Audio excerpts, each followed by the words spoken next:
¿Cuántas veces hay que fallar para tener éxito? Te voy a platicar la historia de alguien que seguramente conoces y que has consumido en su cadena de productos llamados pollitos.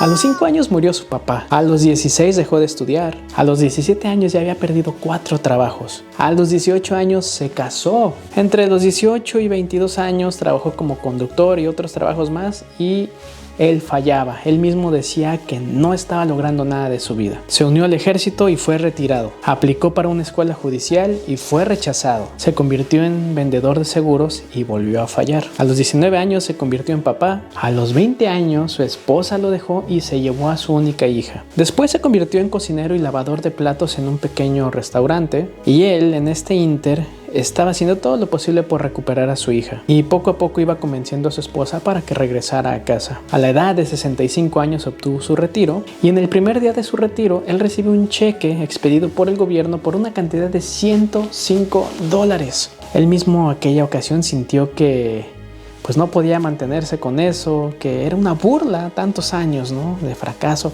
tras fracaso, que aquí hasta este punto yo puedo decir que al final del día estaba generando experiencia. Él decidió en ese momento hacerse el automorir, porque por su mente pasaba todo esto, de qué va la vida si todo el tiempo estoy fallando, fracasando, etc. Un día se sienta debajo de un árbol a escribir su testamento, pero en vez de escribir lo que había logrado en su vida, se había dado cuenta que aún no había hecho muchas cosas que él quería. Y entre tantas de esas era cocinar. Agarró su dinerito, $87 fue el costo de esa freidora, y empezó a cocinar un pollo que él le llamó su receta única, su receta secreta. Y lo fue vendiendo de puerta en puerta allá en el condado de Kentucky. Y es que recuerdas que a la edad de 65 años él quería desuscribirse de la vida.